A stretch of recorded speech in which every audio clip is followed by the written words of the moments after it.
coming. My name is Jim Prentice, and like an AA meeting, and I have Lyme disease. Mostly past tense, though. This is Cornwall, and we're all aged. I'm having trouble hearing. Sorry, I'll try and speak up. Who here, if I may, people are dealing with chronic Lyme disease right now? Besides, yeah, okay, good, a bunch of us. I've had it 3 times, but I'm not a chronic subject. Okay. Yet. Well, if you have questions, please ask. Healing from Lyme disease is a marathon. This is not a sprint. It's a long-term process. Borrelia bacteria can live literally anywhere in your body, but it does extremely well in nutrient-rich environments. It really likes your body organs, liver, kidney, heart, brain, and your whole neurological system. And that's part of why it can manifest itself as a seemingly endless array of symptoms.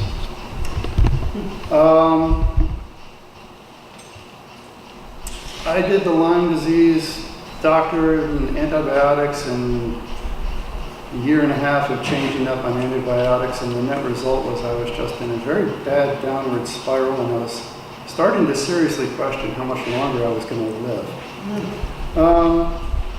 And after the doctor told me to go away and find somebody else, I stumbled upon this protocol, which, to say the least, I was pretty incredulous about.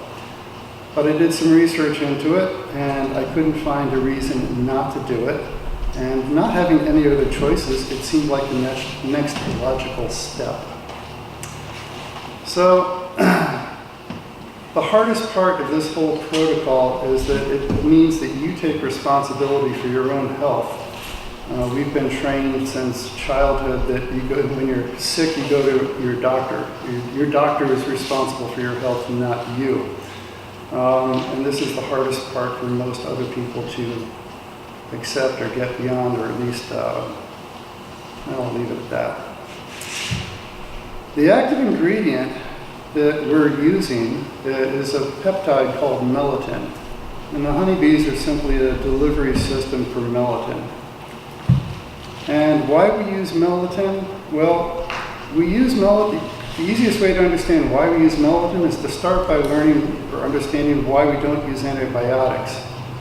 The bacteria that causes Lyme disease, Borrelia, is very closely related to syphilis.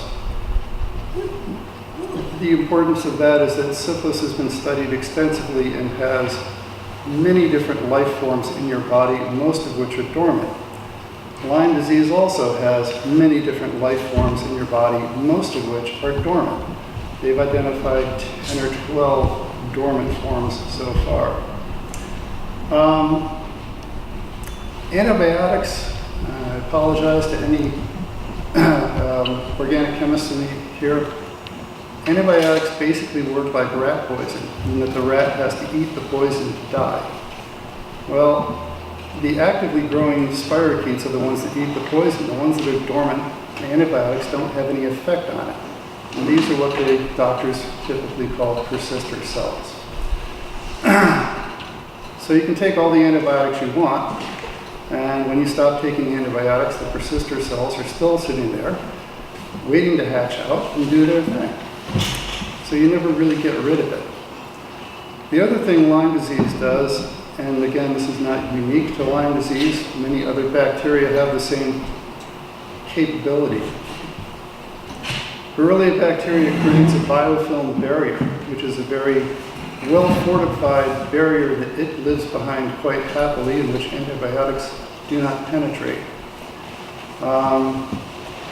A lot of the alternative treatments will talk about being able to break down biofilm barriers. Well, you need to do that to get to the bacteria. So those are the reasons why antibiotics don't penetrate biofilm barriers. So that's why antibiotics don't work. Melatonin belongs to a family of antimicrobial peptides. There's a whole bunch of these little things. Antimicrobial peptides have a rather unique characteristic of being able to bond to the outer membranes of bacteria, and in incredibly low concentrations, it bonds to the outer, well, first off, I should say, sorry, it doesn't work like rat poison. It bonds to the outer membrane of the bacteria and essentially dissolves a hole into the bacteria, and the bacteria then bleeds to death. It also dissolves holes in the biofilm barrier.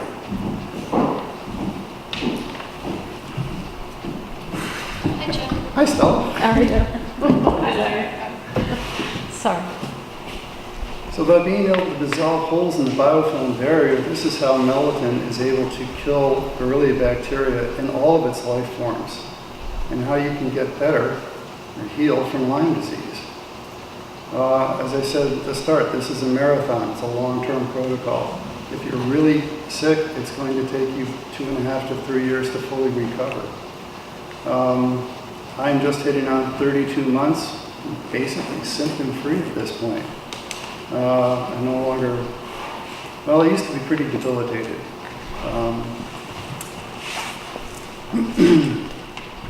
Sorry, I'm trying to look at my notes and see what else I want to talk about. Oh, yeah. So, melatonin works to kill Borrelia bacteria. A nice piece of research just came out of the University of New Haven this past November from Dr. Evie Sepe, comparing the effectiveness of 3 different types of antibiotics to whole bee venom to melatonin, and their ability to kill Borrelia bacteria. And the 7-day analysis, that is, you introduce the toxin to the bacteria, you go back 7 days later and count up how many cells are still alive and how many are dead. All of the antibiotics still had living cells. The melatonin and the whole bee venom had none. And if you have the handout, the link to that report is on there. Please go look that up.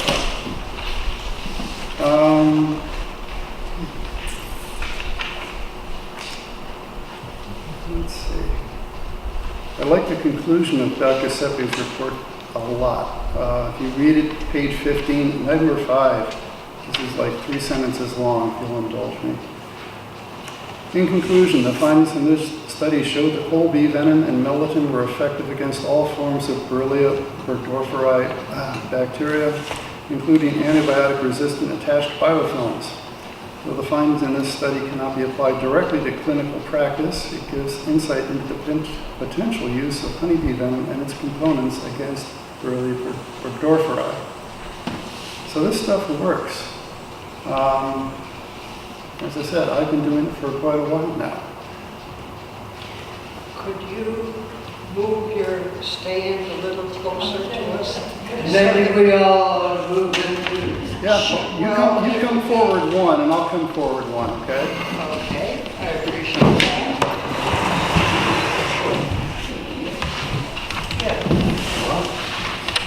Hey, what'd you say? Is that your handout? Do you have any more? There's a whole bunch of them on the table right in back there. Okay, great, thank you. So that's why we use honeybees. Honeybee venom is 50% melatonin. The honeybees are just a delivery system of melatonin to us. Oh, I should point out, we don't use Native American bees. We use the European honeybee. The European honeybee is not native to the Americas. It was introduced here from the Europeans. And the great thing about the honeybees is that they're relatively prolific. It'll take a queen bee about 3 days to lay all the eggs that you will use for a full 3 years of treatment. For how many years? 3 years. Now, they'll lay between 1,500 and 2,000 eggs a day. So, But why not American bees? Just curious, what's the difference there? oh, it's the composition of the venom in the bees. Really? The European honeybee is the one that has the highest concentration of melatonin by a long shot.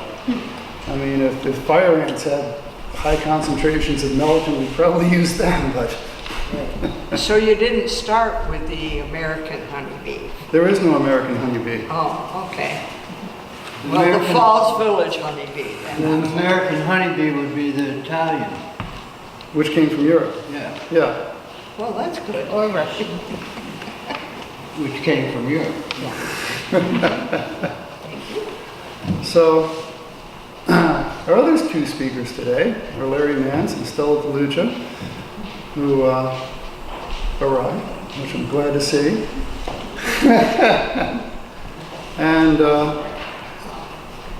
You said ask questions. please, So I need a little bit of idea about using the bee to Yep. get the melatonin into your...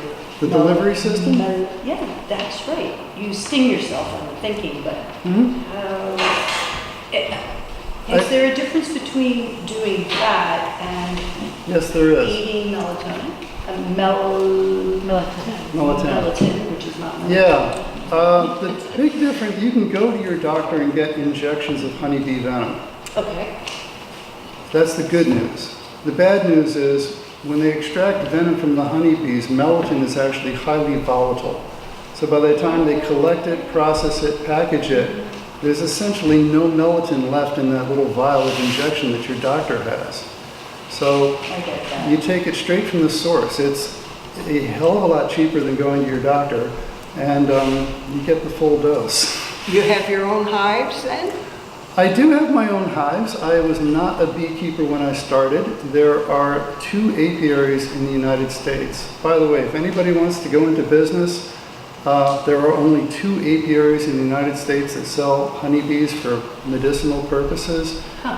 Great startup opportunity for somebody. Any rate,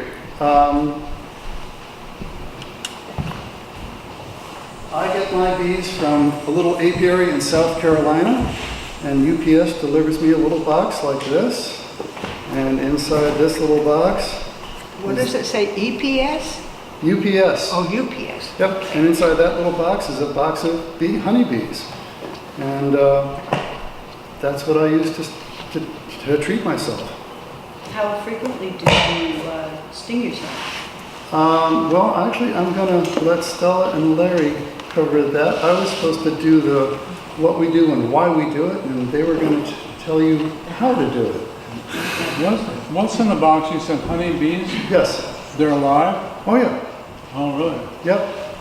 I get a box every 2 weeks, year round. How many in a box? I've only actually counted once, and there was about 100. In that little box? Yes. The honeybees are very content to be in close proximity to each other. So basically you have 100 female bees. Yep. And Do you know where? what's the cost? Well, the bees themselves, most of my expense is the UPS shipping, but the bees are like $14 and the shipping is like $16 or $18. Yeah. It works out to about $30 a shipment. And that Every 2 lasts weeks. you, It will last me 2 weeks, which would have been about 7 days worth of antibiotic treatment or less previously, and not as effective. and not as effective. Yeah, right. So how do you store them? I store them. I transfer the bees out of that box into this little box. And I have a little feeding tray with one bottle cap for honey and the other one for water. And, Go down a little bit so we can see. Thank you. Pass it around. Yeah, actually we can do that. Any rate, that's what I keep the bees in. I put them on a closet shelf, close the door, leave them in the dark. They're happy, as long as they're fed. I don't know, do you want to pass this around or? Yeah. Okay.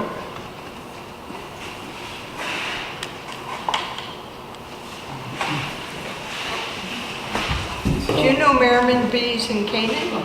I know of them. I've never stopped He in. sells a lot of honey and he has hives down in Florida and everything.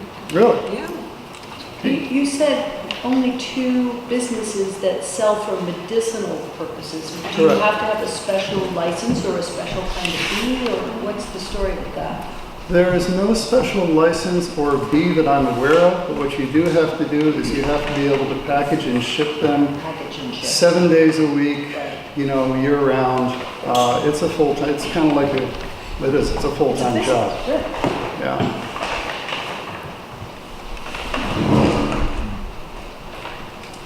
Do those bees stay indoors all the time, or? Honeybees, unlike other insects, they like to stay warm. The basic rule of thumb is if you're cold, the bees are cold. So that's why I keep them inside. Like I said, I put them in the pantry closet, close the door. They're happy in the dark. They're fine. How do you administer the stings? She's gonna show us.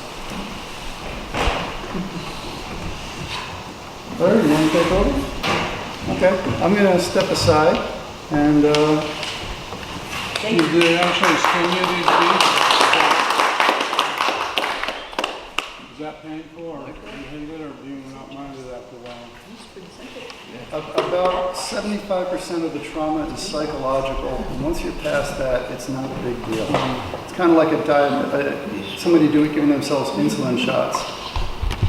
A little bit more zing. A little more zing, but not very traumatic. Is Lyme disease on death certificates? I've never seen it. It has been. It's Have been you? reported in the New York Times. People have died of it. Not always, though. It's usually a secondary complication of Lyme. That is. So we always advise to have an EpiPen, liquid Benadryl, preferably the no-dye liquid Benadryl, and a working phone, charged working phone, every time you sting, because technically there's always the possibility that you could have a bad reaction, and you first would use the Benadryl. If that doesn't work, use the EpiPen, and whenever you use an EpiPen, you do have to go to the hospital, because the EpiPen itself requires emergency room. So it's very rare. Having an anaphylactic reaction is what we consider allergic to bees. Anything less than that is something we can deal with. It's as rare, it's actually more rare than getting hit by lightning, according to the CDC. So even though it's a pretty serious side effect, it's very rare, and it's really the only serious side effect. So we also recommend that you do vitamin C, 3,000 milligrams a day, because this will support the adrenal glands, which is very important. The adrenal glands take a big hit from Lyme disease, and when we do the bee venom, it helps to create cortisone. There's a whole cascade of things that happen, so it uses the vitamin C to do that. So this is your number 1 supplement. If you don't do anything else, do vitamin C. And the next thing would be magnesium, because pretty much everyone is low on magnesium, whether you have Lyme disease or not, but especially when you have a chronic illness. So for both of those, there are multiple varieties, so it doesn't matter what kind you use, whatever works for you is good. Diet, there's no special diet, you just want to stay away from junk and eat wholesome foods. If there's a food that bothers you, obviously stay away from it, but the food police aren't going to come after you if you eat bread or pasta or whatever. We also recommend a multivitamin. Again, whatever works for you is fine. This is one that we've found to be very reliable. But a lot of people have gut issues, so they have to be careful about the supplements they take. And sometimes it can be trial and error. And we also recommend a good probiotic, of which you must know there are multiple varieties and choices out there. This is one that I came across early on before I ever found EVT. It's effective microorganisms, which a really good probiotic is also going to kill bad bacteria. So when you are dealing with Lyme disease, you're often very sensitive to everything in the environment, to foods, all kinds of things. And Is everyone here familiar with Herxheimer reaction? Pardon? Herxheimer reaction? No. Spell that. It's HERXHEIMER.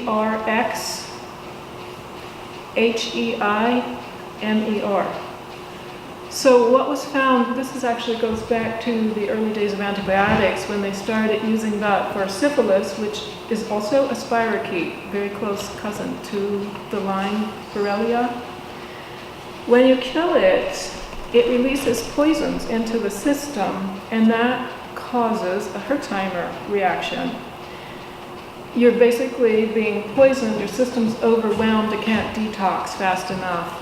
So you get headaches, nausea, maybe vomiting, all kinds of things can happen, fevers and chills. This will do that too. A good probiotic will also do that. So we start out very slowly on anything new like that could kill off bacteria. You start off maybe with 1 drop and add a drop per day and work your way up. Everything you add to your regimen, you want to start off low and slow. The other thing we recommend is milk thistle for liver support. Your liver and kidneys take a big hit from all the poisons that you're processing. The venom is a poison. You're killing off these organisms, they're releasing poisons. You have to get rid of the dead bodies and the metabolic waste from the organisms, plus just your own regular metabolic waste. So you really want to support liver, kidneys, and lymphatic system.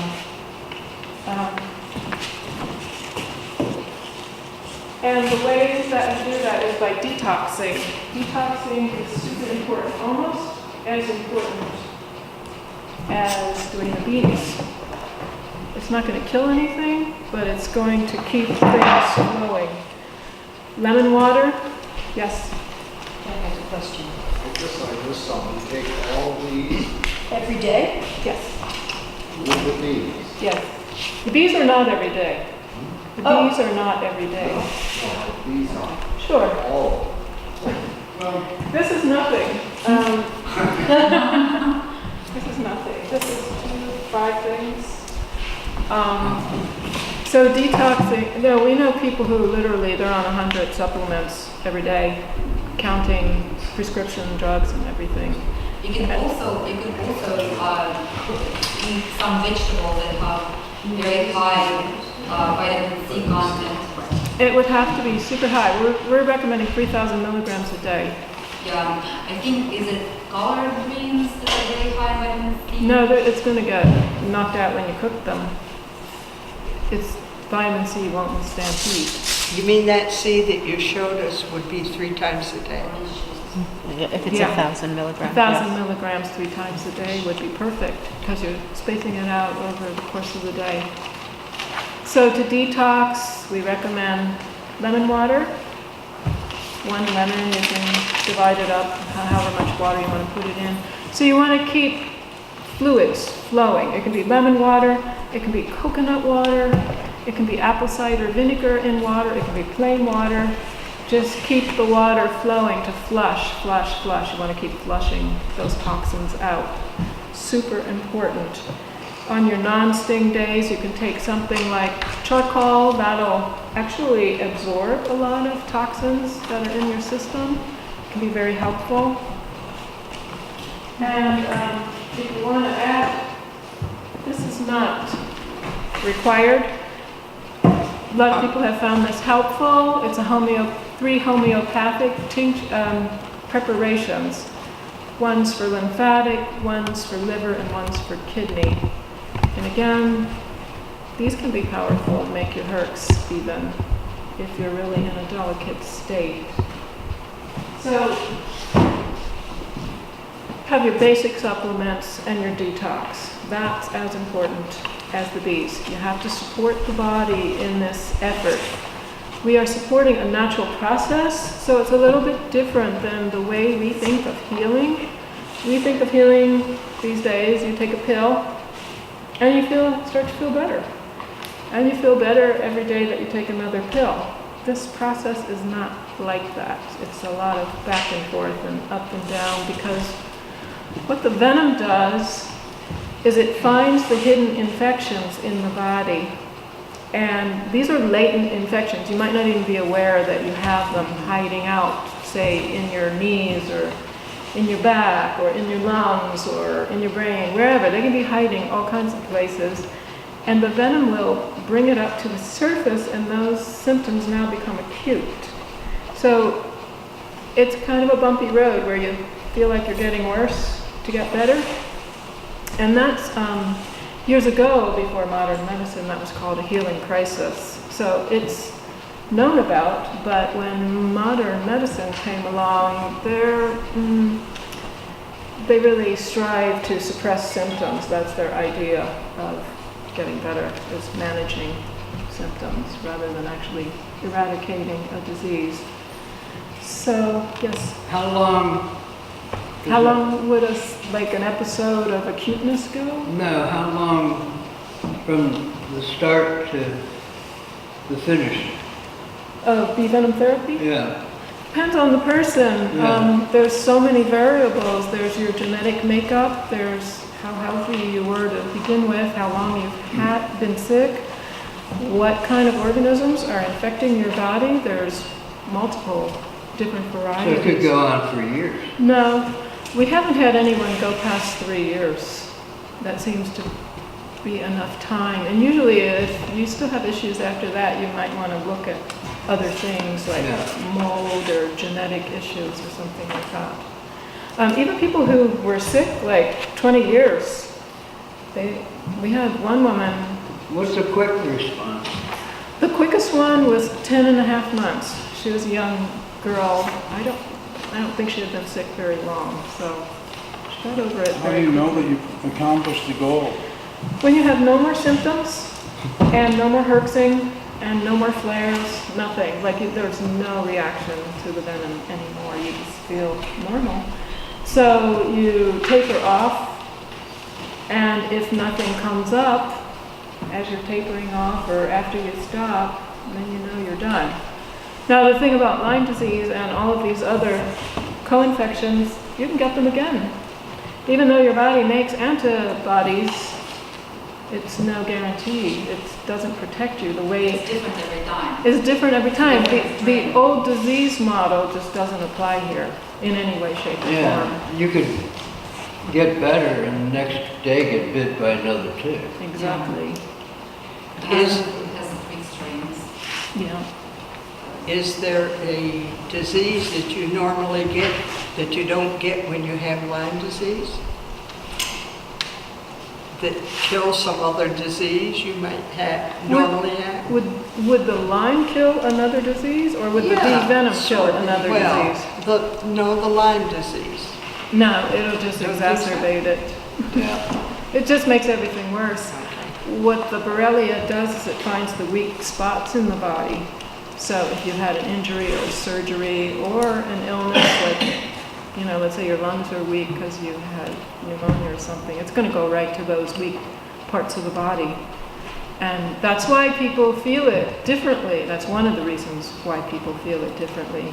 Because in my body, it's going to go to different spots than it's going to go to in your body, even if we have the same species of Borrelia, which we might not, because there are at least a dozen in North America that we know cause disease, and there are 300 worldwide.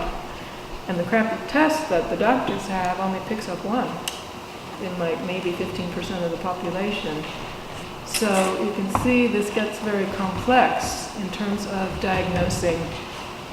And then we have all the co-infections, which they also have hundreds of species of each variety of co-infection. What percentage of the doctors now believe that there is such a thing as Lyme disease, would you say? I say it's very, very small because the CDC officially denies chronic Lyme disease. Really? Yes. Oh my God. Official. And meanwhile, there are other government agencies that acknowledge it. I know someone who just got disability for Lyme disease. So everybody knows it's happening, but it's being denied for more political reasons. Yes. Does the bee venom also work for co-infections like ehrlichiosis? Yes. And what about like the BCF? Yes. That's the wonderful thing about it. It kind of covers all bases because it's such a complex mix in itself. It has the ability to do that, and because they're natural compounds, so far, these organisms have not been able to mount a defense. We have noticed, though, that people who stop stinging before they've completely eradicated everything, if, like, say, they stop stinging at a year, and then symptoms come back, and they try to sting again, they have a very high chance of an anaphylactic reaction. So it's almost like these organisms cause the body to reject it if you let it get that far. I don't understand, because with apiculture you can desensitize and you can sensitize. So can't they use apiculture to desensitize? Possibly, but they didn't try that. They just tried going back to stinging the way they had started to begin with, and it didn't work. So they were sensitized, and then, Yeah. so it got worse. Are they working on vaccines? Well, a vaccine, again, is an oversimplified fairy tale, in my opinion. The vaccines that we have that work are for one organism. There's one strain of it, it works. We're talking about, first of all, you have a tick that can be carrying dozens of organisms, pathogens that cause disease. Every single one of those has hundreds of varieties within, the species. So how are you going to do a vaccine that covers 300 species of Borrelia, 200 species of Ehrlichia, 400 species of Bartonella, on and on and on? But it's not feasible. No, I don't think Well, so. the gentleman said that if you extract the bee venom, it loses the Melatonin. Yeah. So, yes, sir. Do you only treat people who tested positive for Lyme's? No, because Lyme is more traditionally a clinical diagnosis. It's based more on your symptom picture. On what? Your symptom picture. And then there are kind of peripheral tests that you can do. It's like putting together a puzzle. So you can look at, there's something called CD57, your vitamin D, hydroxy 25, there's inflammation markers, there's all these other tests that are kind of peripheral, and you can put this picture together, especially and mostly based on your symptoms.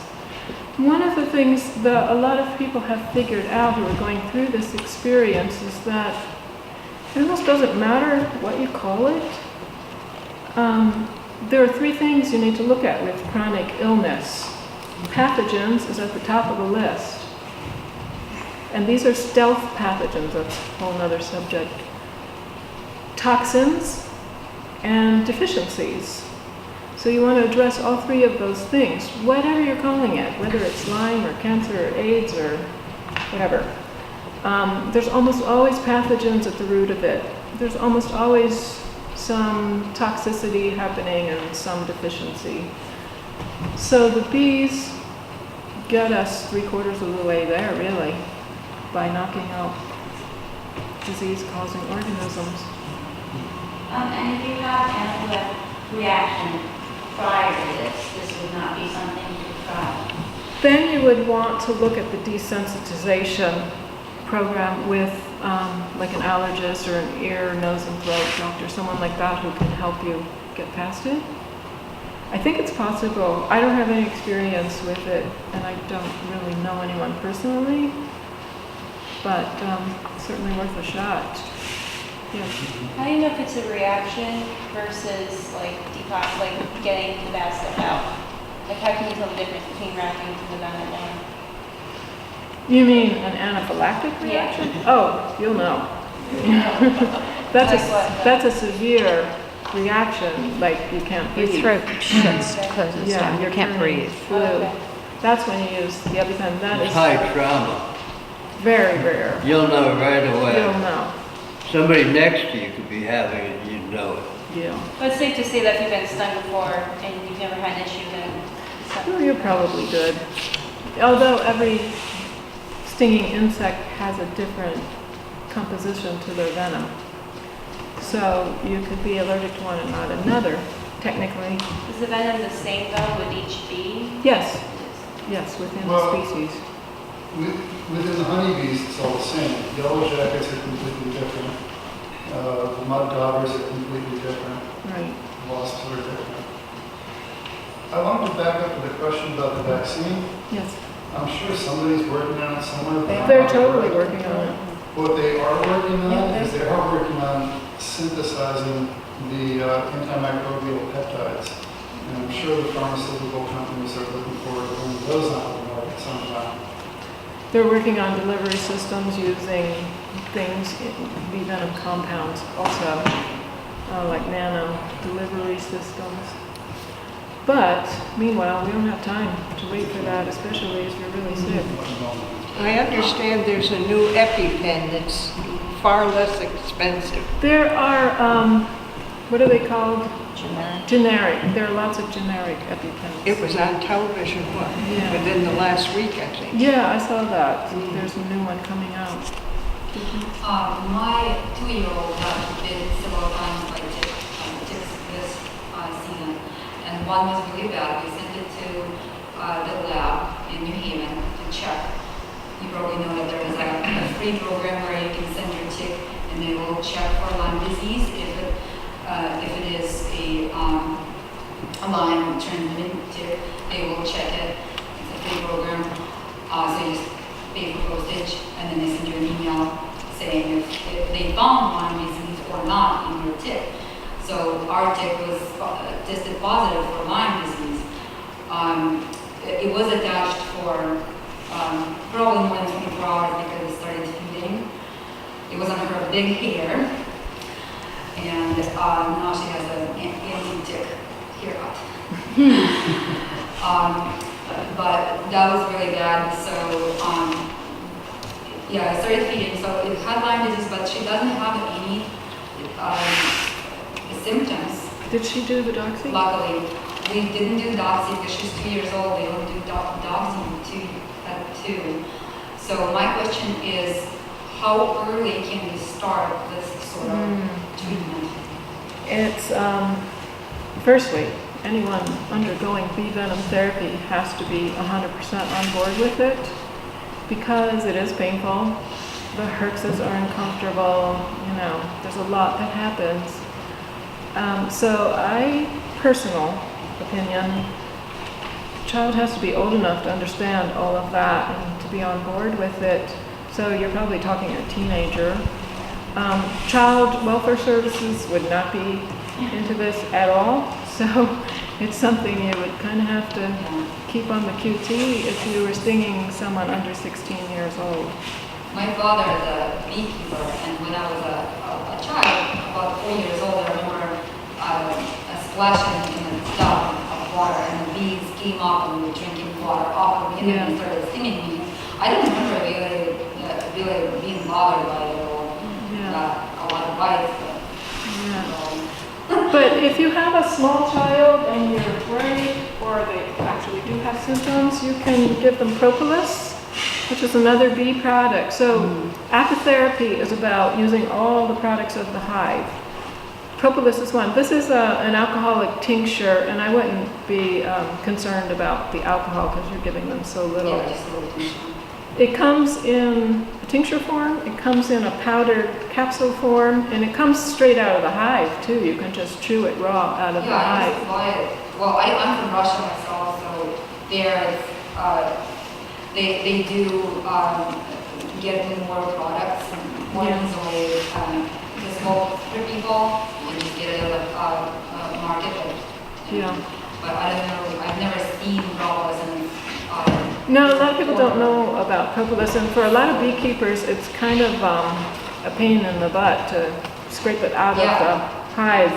But it's highly antimicrobial.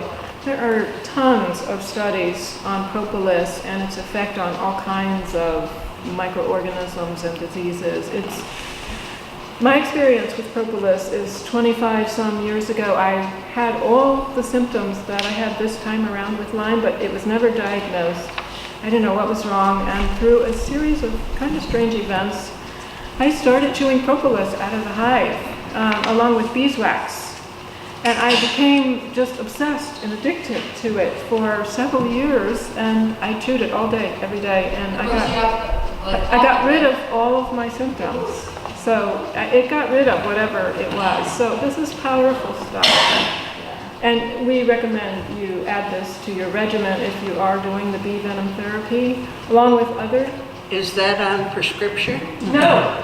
Over the counter. Over the counter. Health food store or something. You could add bee pollen if you want. Again, this has some antimicrobial properties, but it's also like a superfood. It has just about every nutrient in it that you need. Question. And raw honey is also antimicrobial, especially if you're having gut issues. The propolis and the raw honey can really help heal that. Do you have a good sources of the disease that's fallen around here? Because I've traveled all the way to Denver to get local bee pollen. They have a Cornwall store. Oh, they do? Yeah, you'd have to talk to people, maybe contact local beekeepers association for these kinds of things. Although you can get you can get them all online too, if you can't find a local source. Just be careful about buying things from China, because they don't have very good controls. Can you tell us a little bit about your background or experience with Lyme disease? Oh, so I'm at 28 months with the bees, 28 months at 10 stings. When I started, I had done 3 years of herbal protocols, quite a few of them. I did a month of doxy in the beginning when I found out that it was Lyme disease, and I'm pretty sure that there are about 6 co-infections that were identified as well. But can you talk about co-infections, because you've mentioned it twice and I don't really know what that means. Okay, co-infections are other diseases that ticks can carry. Okay. And they can be bacterial, viral, or something called mycoplasmas, which is kind of a category all its own. Almost everyone has mycoplasma infections of some variety. And then when you pick up the Lyme, which is Borrelia, that disrupts your immune system in a way that if you have anything that's being kept under control by your immune system, it now gets the green light to flourish. It's like AIDS. Lyme is just like AIDS, only it's slower, a lot slower. And that's why it's not getting the attention that AIDS finally did. But you remember we had ACT UP and all those guys were literally screaming and yelling for some attention to the cause. And You die quicker from AIDS. because you die quicker, right. Slow death. Lyme is a slow death. And people do die from Lyme and the co-infections. Complications, just like AIDS is very, Yeah. very sick complications. Yeah, it's not a benign There's disease. also a very high suicide rate amongst Lyme patients Yeah, because of the suffering and the no acknowledgement. no acknowledgement, no way out. No way out, yeah. So I just recently wrote down all my symptoms that I could remember when I started. It was like over 40 symptoms 28 months ago, and now I'm down to about 8. And I feel like this is the last big battle, and from indications and what I know, I feel like it's Bartonella that's left, which everyone says is the longest and the strongest, but just hold on. Does the bee venom work for other infections besides say more things like say yeast or like the flu or Yes. cold stuff? Yes, absolutely. We have people who've used it for AIDS, this protocol, and they've used it for hepatitis C, and some people are using it for cancer. People have definitely gotten rid of hepatitis C with it, like within a year. Parkinson's. ALS, fibromyalgia. You see? If you're not symptomatic for Lyme's, would this be contraindicated in using it as a preventive measure or It's a attacking great- things that you don't really know about? Yeah, it's a great litmus test because within a week or two of starting it, you're gonna know if there's something lurking in there as latent infections. Oh yeah, it'll come Well, out. with positive results. You'll get a herx, you'll get something flaring. Like I just started a girl last week, and by less than a week into it, her knees are flaring already. And she didn't even know she had a problem with her knees. So you'll get something, some reaction. And then I have a client, I do hair and makeup for a living, and I talk to my clients about everything I'm doing. And so I had a client, I was telling her about BVT, and she said, oh, I'm gonna do it. And she got hives, and she doesn't have Lyme. And she didn't have a herx or a flare, but to her it made sense because it clears everything out. It's like hitting the restart button. Because over our lifetimes, we're picking up all kinds of pathogens from each other, from our pets, from the plants, from the food, air, water, surfaces. And a healthy immune system sort of keeps them under control or kills them. But as we age, our hormone levels deplete. We're not absorbing as much of our nutrients. Everything slows down, and those pathogen loads are getting higher and higher, and you start getting arthritis and Alzheimer and this and that. And yeah, I think the bees, my personal opinion is the bees are a good way to figure it out, start over. Yes? Are you going to tell us how you get a bee to sting you? She's going to do it. Okay. So like when you start like finding any symptoms coming up, so like just continuing with doing the bee venom and what you're saying is enough to help your body split. Yeah. The nice thing about the venom is we want to keep it simple. The more things you add, the more complicated. You don't want to double up on treatments because the herx will just get to be too intense. Flares will get to be too intense. This will do it. And there will be times where, you feel like it's an exorcism. It's really like an exorcism. Getting rid of these things, yes. And if you develop a heart issue as a result of Lyme, would this be a dangerous thing to start next? We've had people who've had heart issues, but you cannot be on a beta blocker if you're going to do the bees because the EpiPen uses the same channels. So if you can switch out to a calcium blocker, channel blocker, then you could do the bees. There's information online about that. That would be your only thing, being on a beta blocker. If you're not on a beta blocker, it's probably okay. And again, like your symptoms might get exaggerated before they get better. But we haven't had anyone really have any problems. Yes. But when everything's like fully healed up, is it still a good idea to sting yourself every couple weeks? Or We have people who do. Because you keep accumulating stuff then, right? I know. You just help your body to keep letting stuff out. I think so. I don't know what I'm going to do when I get there, but, or maybe you do it every couple years or something. I don't know. That's something you have to decide for yourself. It depends on where you live too. It's endemic in our area that these ticks are carrying all kinds of bugs. So you only have 10 stings so far in 28 months, you said? 10 each session. Okay. When you first start off, you start with one. And you do one bee sting for 3 times for a week, and you move up to 2. And it took me 3 months to work up to doing 10 bee stings in one session. And that's what Larry's referring to. So the healing starts with the first bee sting, but the clock starts when you reach 10 stings. So that's when we start timing it. Some people reach 10 stings quickly. Other people who are very sick and very medically delicate, it takes them longer. You don't want to stress out the organs. So some people have to go slower and detox more. Stella's going to tell us how to do it. Thanks, Laura. I just want to start out with that I'm 26 months in to stinging. My main symptoms before I started stinging was a very fast progression of Alzheimer's. Yeah, very bad heart palpitations. This extreme sense of depersonalization.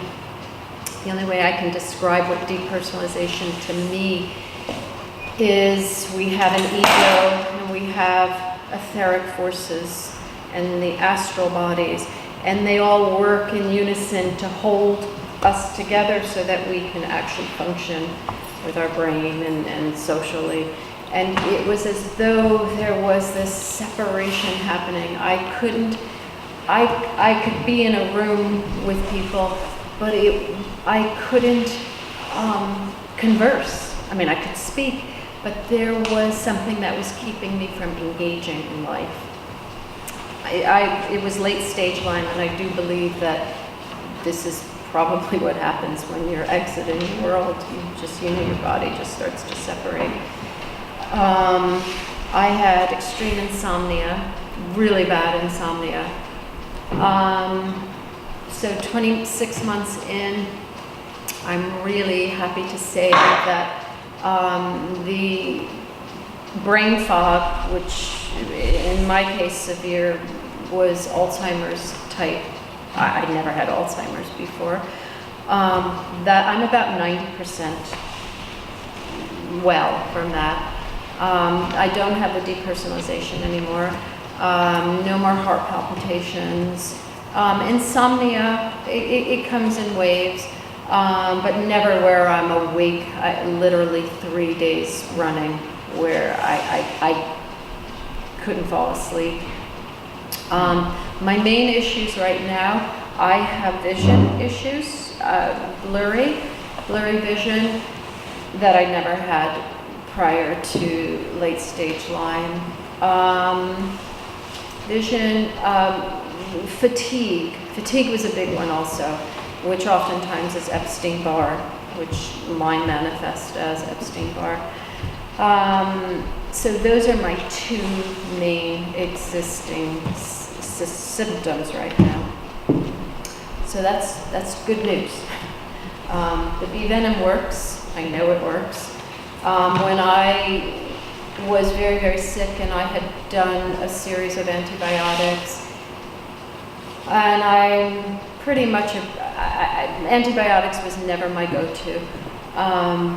But with this, you're so desperate with Lyme. But as Jim explained, Dr. Shoppy's research, if once it leaves your bloodstream and it goes into your organs or your tissues, or the antibiotics they're not effective. And if anything, it actually increases the likelihood of it multiplying with antibiotics. So then I started a series of an herbal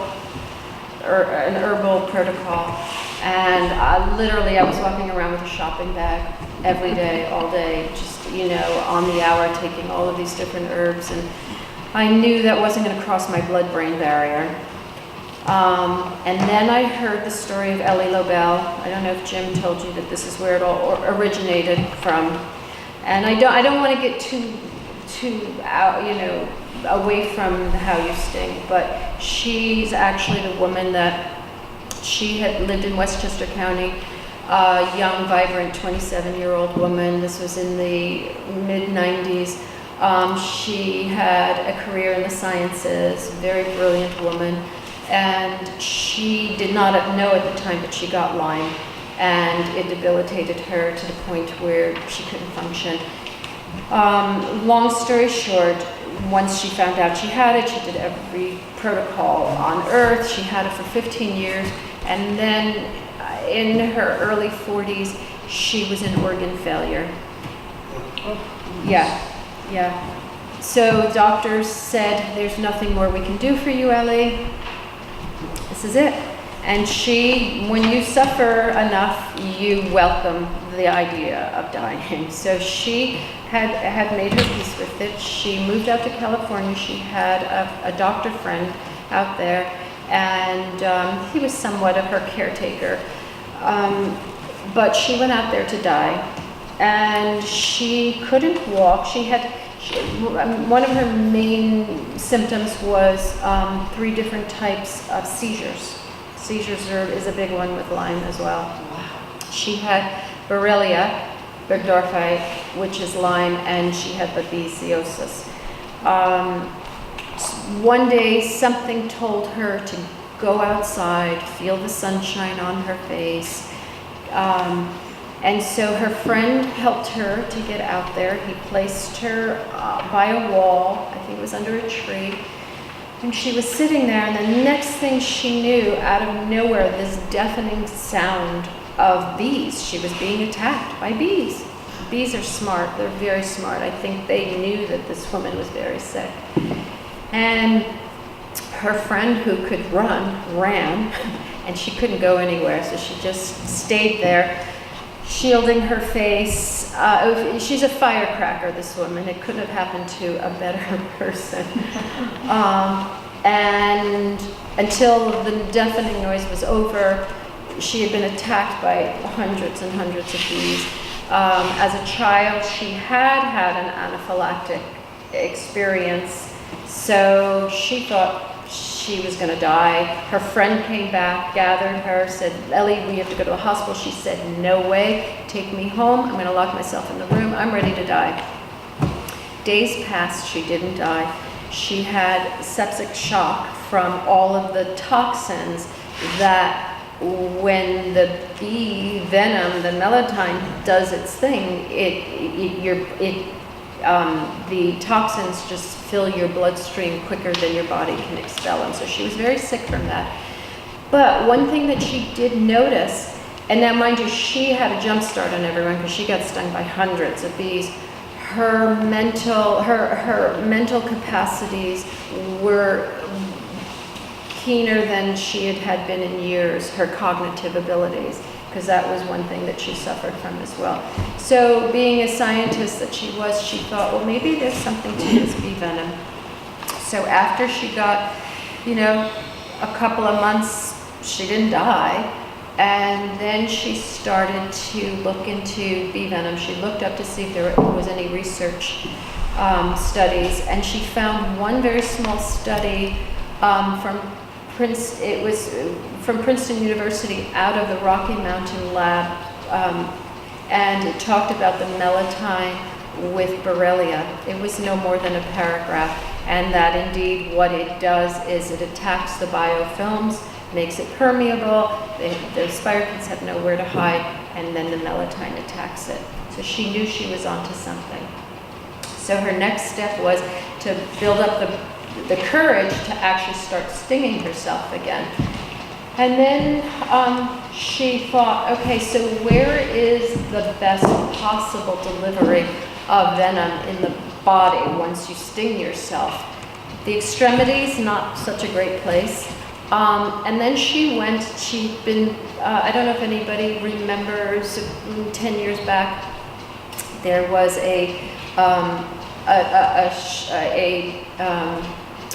an exhibit that was circulating the country, and it was called Bodies in Motion. She had gone to that, and she was standing in front of the central nervous system, and she realized, okay, that's the delivery pathway. So what we do when we sting along the spine, an inch on each side, all the way down your spine you start from your shoulders and you go to your belt area. And to begin with. So to begin with, what you would do is you would get your bees. I'm not going to collect the bees because I don't want to do that. It's not as hard as one thinks. I mean, initially, sure, you're nervous and, it takes a while, and you're sick. And so, you can't think, you can't see, your hands are shaking. But it's doable. The first, when I realized, I heard Ellie's story, and I knew right there and then that is my pathway out of my illness. I didn't know how, I didn't know who was doing it. I didn't have the benefit of what you're having right now. But I knew I was going to do it. And then I saw this woman, Nancy Cleek-Dolan, who actually has completed it. And she was on YouTube showing how you do it along the spine. And I thought, oh my God, I'm so scared. I think I'm going to pass out. I was so afraid of the idea of stinging myself, but it's nothing now. So you take a tweezer, you go in, These are called reverse tweezers. reverse tweezer, so when you squeeze it, it opens, and when you release it, it holds tight. You go in, you grab a bee by the wing, however way you can grab it without killing it, and then you reposition it between the head and the thoracic, like around this area. And when you collect 10 of them, you're ready to sting. But to begin with, you would take one bee, place it on your back, and that's what we would call a test sting. You leave the stinger in for 10 seconds, you take it out, and if you don't have a reaction, you're not allergic to bee venom. A lot of times, also a marker to how sick you are, you won't even have any reaction on your back because your immune system isn't working. This is true. When I first started stinging, the first 3 weeks, I would get this little tiny red dot where the bee had stung me, and nothing else. No swelling, no redness, nothing. No immune system response at all. Yeah. And then after what happened, how much of a reaction were you getting once it got going? Once it got going, it quickly developed into a full bee sting reaction. Yeah, like we call it a wheel. You should have a nice size, dime, quarter reaction. And it lasts maybe an hour, which is nice. And oftentimes you can see streaks, which means it's traveling, it's chasing, the venom is chasing pathogens.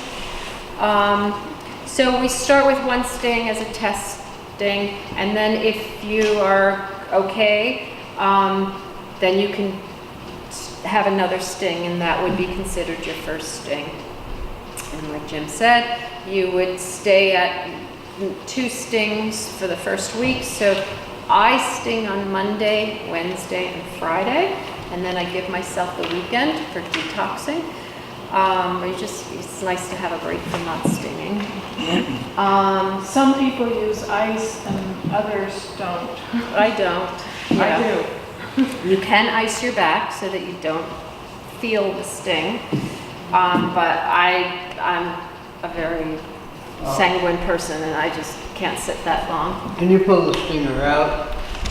You pull the stinger out. So let's say I'm up to 10 stings now. It took me 3 months to get there. I sting my upper back on Monday. My upper back is between shoulder blade to mid, to your bra, the ladies. And then on Wednesday, I'll do my lower back 10 stings.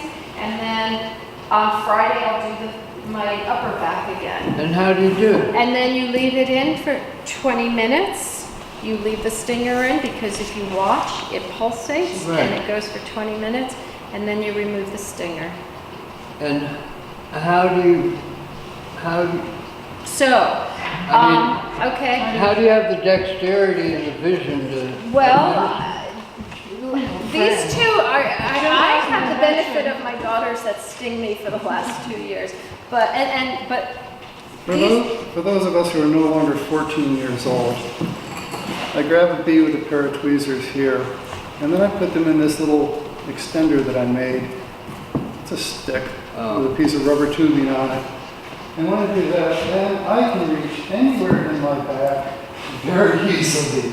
you have a mirror in the front and a mirror in the back. Usually, yeah. Usually, but after being held with a pair of tweezers, they're very happy to When I do myself, I don't use an extender either. The tweezer's long enough that you actually can reach So you're just all the way holding down. the bee in the tweezer on your back. You're not letting them go. No, You're holding them until you're they holding sting you. the but Yeah.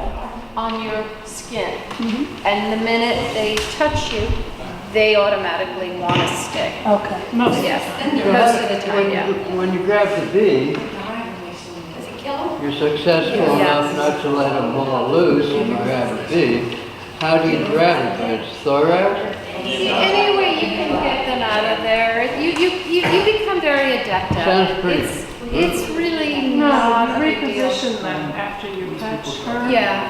But these tweezers, we loosen them so that it's not brutal. Yeah. You know, you don't want to squish them or anything. Well, you gotta piss them off to make it sting you. Not No, really. not really, no. The- They just automatically, when they touch your body, they want to, that's their thing, that's what they do. Well, I've worked bees They're for just decades. take them off with And Yeah, they don't always. So sometimes you tap their rear end and they'll sting. Most of the time, you have to irritate them. not always. No, You don't, that- really. just holding them with the Well, I tweezers, think just putting them in that irritates. Yeah. that is usually enough right there. Yeah. What do you mean by leaving the stinger in for 20 minutes? So you take, so I have my bee, say this is my spine.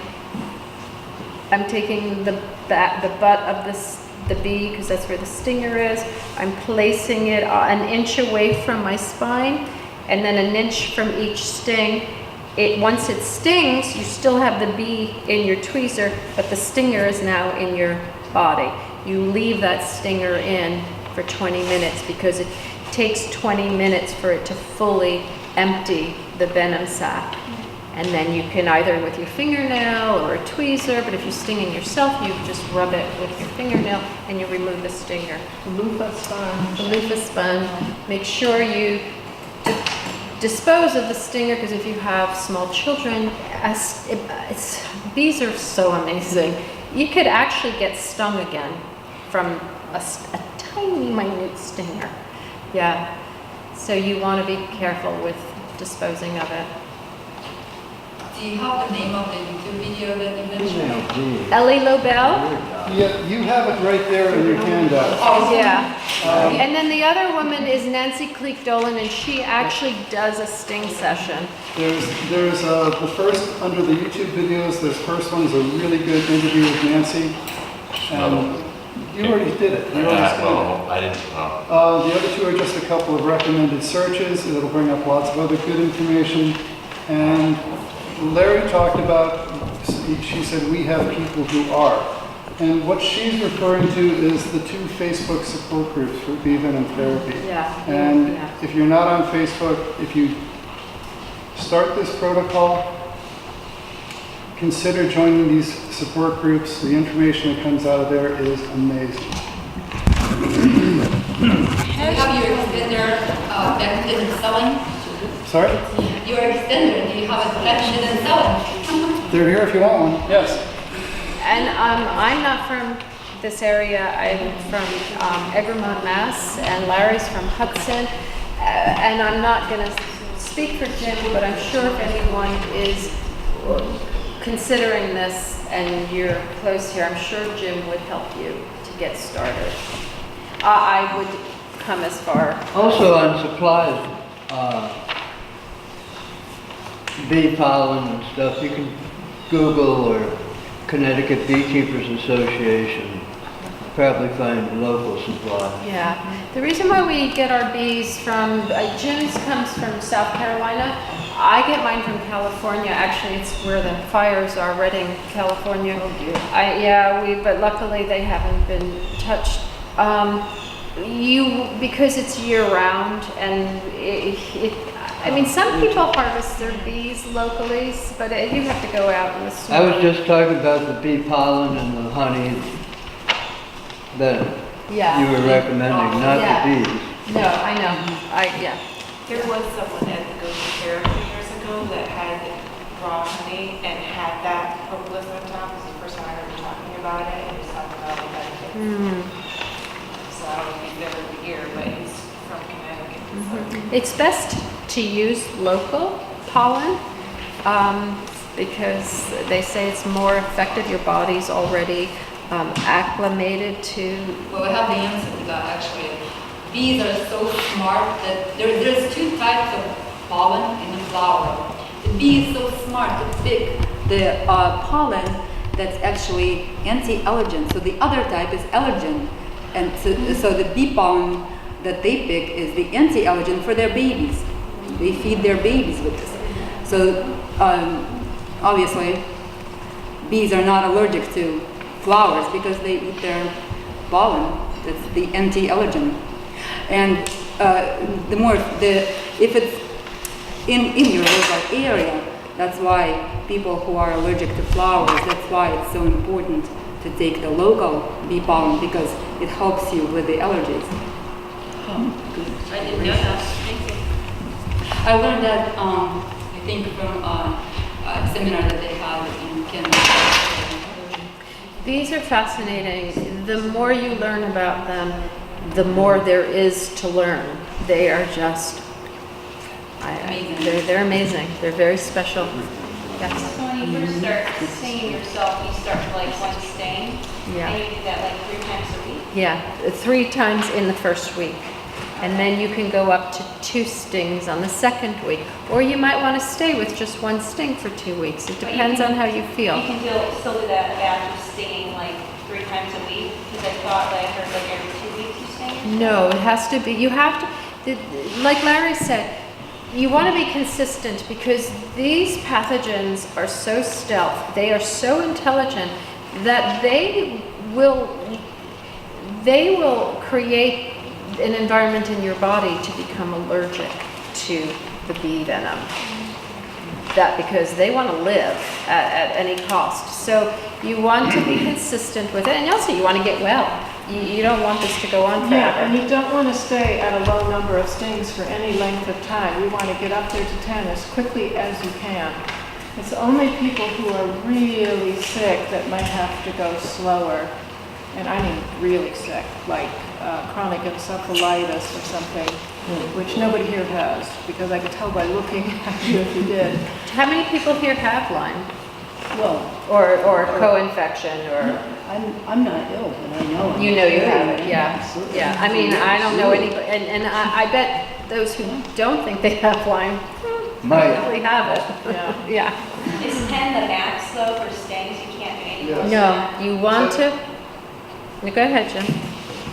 When you get up to 10 bee stings, you're going to start herxing hard on a regular basis.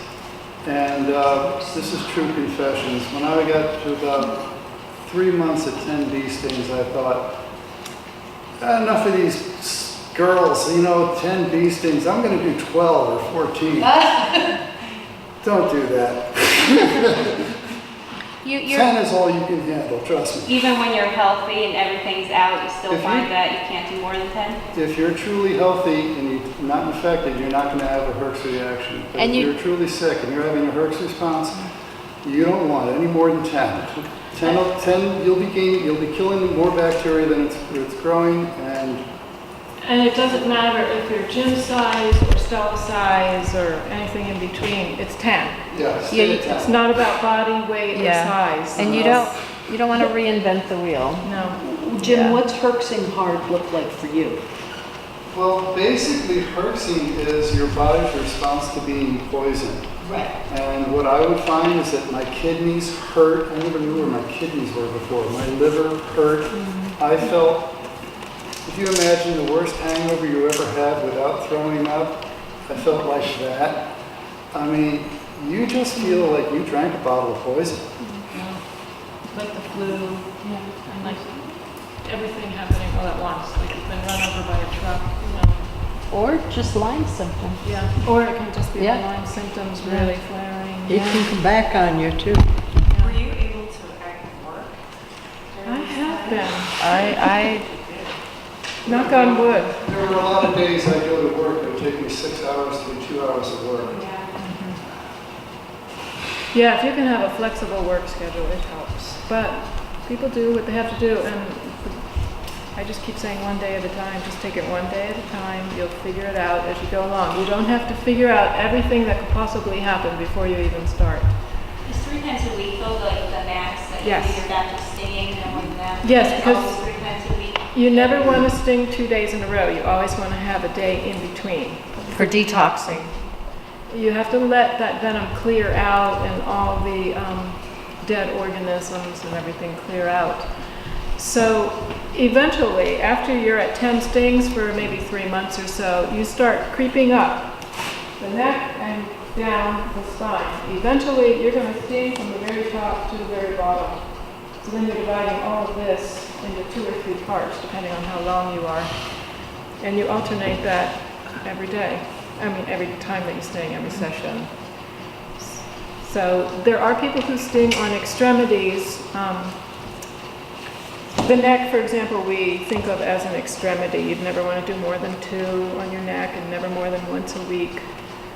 Eventually, you'll do a head sting in a couple of places. You only have to do that once, but Jim has done it a lot of times because he found it helpful for certain things. People sting their knees, their elbows, certain places on their bodies.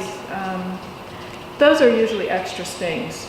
So if you want to add those extra stings, it's after you're at 10 for 3 months. And you don't never ever want to go past like 14. So, ever. Yeah. You'll kind of get the idea. And you don't do that all at once. Like you add 1 extra sting. You sting 1 knee. Don't sting them both. Because if they both swell up, you're not going anywhere. So you have to keep that in mind. Your extra stings are 1 at a time. I don't know that I understood what you said about why you sting on your back. I know why you don't sting on your extremities, but why wouldn't you sting on your stomach, for example? Or your liver or something. It's traveling through the central nervous system. So we're stinging on 1 inch either side of the spine because the venom is going into the nerve roots, which are coming right off the spine there. A lot of people think it might be a good idea to sting on acupuncture points, but it's not, because those are small nerve endings, they're delicate, and you can damage them. These are big nerve roots. It's starting out right there, and it's being disseminated throughout the body, so that by the time it gets to the smaller nerve endings, the more delicate parts, it's less, but it's still doing the job, and the central nervous system goes everywhere. So it's actually a much deeper way of treating than, say, orally or intravenously. So you guys don't go away anymore? Oh yeah, you can have the post office mail, or if you're flying somewhere and it's in the States, you could have them, they'll mail it to the town you're in. We have You can't people, take it, I go to Canada all the time. you get bees in Canada then, like we have people get bees in foreign countries when they get When there. you go there? Yeah. Got it. Or if you're not gone that long, you just take a break and just come back. Oh, but I thought you said it was dangerous to stop. You can stop for about a week or 2. Yeah. So a week or 2 is the maximum of you want to take a break? 10 days. So when you stop, you can start again at 10. No, you start slow. It's not as slow, but you won't do 10 all of a sudden. You'll start maybe with 4. It depends on how long you've been stinging. Like if I've actually never missed a day, but if I were to stop for 2 weeks and then start up, I might start with maybe 4 stings, and then maybe the next session 6 stings, and then the next session 10 stings. But you never want to just all of a sudden go to 10. And part of that is because you could sensitize yourself and then get adverse reaction. And then you'll have to deal with desensitizing yourself before you can get back on the routine of it, and it's all apiculture venom therapy. Do you know if it works? It does. Yeah. You mean the desensitizing? I know Ed Weiss, who was the president of Connecticut Beekeepers for about 40 years, worked with a couple doctors from Harvard, and I had gone through some apiculture with him. But mine was for, instead of getting cortisone shots, I was getting cortisone from the bee. And that was in the 70s. And you were able to do the bees then after? Oh, yeah. I actually got stung once. A neighbor's hive had gotten knocked down at a barbecue, and he was drunk, and he asked me to put it back together. I got 400, over 400 stings. And I had read about longevity, and in Russian Georgia, they're very familiar, and the practices are much more natural, and that people live to 100. It's not Dan and yogurt. No, it's not granola. It's not only effort, it's also the bees. But the population, most of the people have been stung hundreds of times at a few different times in their life. And all these people were well over 100. That's true. That's where I'm from. Yeah, I'm from South that's Russia. why. South Russia, not Georgia, but from South Russia to Northern Caucasus. Yes. That's why I threw that in there. How long have those ticks been doing this to people? Well, Too long.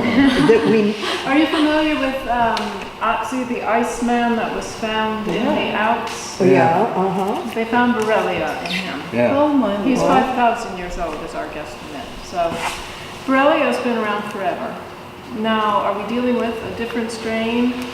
Who knows? But Right. it does seem that it's gotten more virulent in the last 30 years or so. There's definitely more ticks now. well, they named it different things too before they named it. True. True. And there Why? are, years ago, 100 years ago, there were huge populations of birds and bison and all kinds of other animals. They were the reservoirs for the ticks. They're all gone. Guess who are the reservoir for ticks now? And what? Us. And what? Us and our domesticated animals. Yes, deer, mice, squirrels, birds. But we are the biggest population on the planet right now, I think. I use that for an excuse to use my clothes dryer all the time instead of. Good idea. Can't be too If cautious. someone gets bit by a tick, is the venom enough instead of doing antibiotics, or should someone still do antibiotics? Yeah, no, you could do it. If you get it out right away and can sting around it 3 times, you'll probably stop it from spreading. For about a week and a half, you want to sting it 3 times. Like so, Maybe 2 or 3 2 or times. 3 times. And if you, You started out by saying that this is taking control of your own health. And I thought that was a metaphor. What I'm hearing is just literal, like Yeah. there's no place you go to get started. Your doctor's not going to tell you, this is what I want you to do. So if you want to do it, you have to get your own bee starter kit Yep, and teach yourself to do this. yep. And basically find support among other people locally. This is why I mentioned the 2 Facebook groups. This is what I started with before I met Larry and Stella. And the online Facebook groups, this is and these are the only other people in the nation, well, frankly, in the globe that are doing this. And you can go there, and they're closed groups, so you can ask anything you want, and nobody outside the group is going to know about it. And I would rather have Lyme than have to join Facebook. That's a No, problem. you don't. You do not want to have Lyme. but what I find really interesting about the Facebook groups is we have members there from every continent on the globe, well, except Antarctica that I know of. it's on Antarctica. And to make the various things, you need wood, right? Or to the stuff that you build a little box. Well, the boxes and the extender that I showed you, those are available on Etsy. There are other people who make other bee boxes, and they're also available. And I know you don't want to go on Facebook, so this won't apply to you. But if you join the Facebook groups, they'll have a files section, and you can go to the files section, and there is an enormous amount of information that basically repeats everything we said here, tells you where to get supplies and how to use them, and the YouTube videos are a good place to start also. So there's like a link on that info section for buying the bees? Yes. The Facebook groups will have a link for it, yes.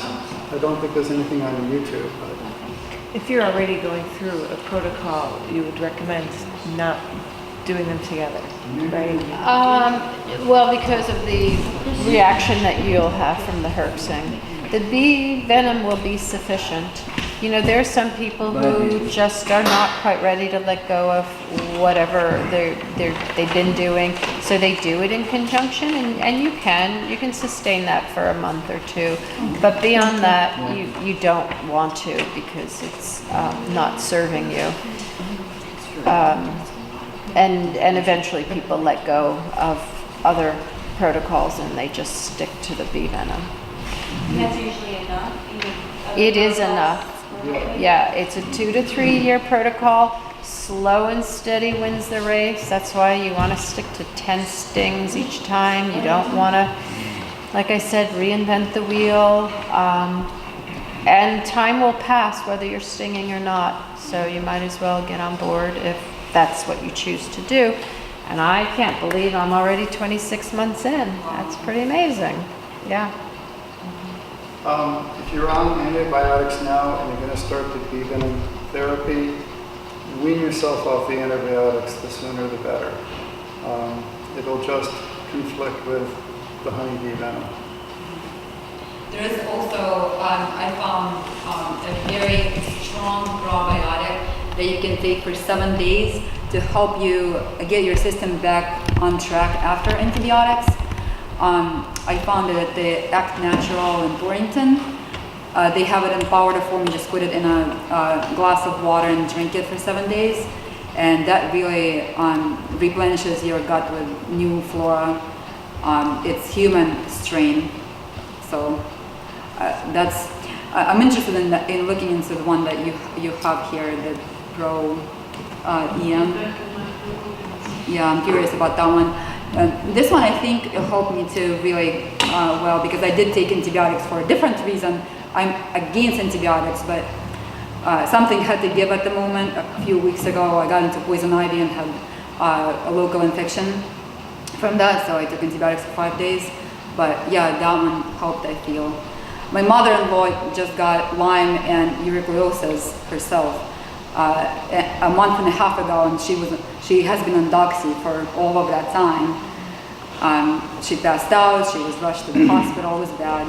So I hope that she can be open to this treatment, because she's older, so it's really hard for her, I think, to switch to something like this. It takes a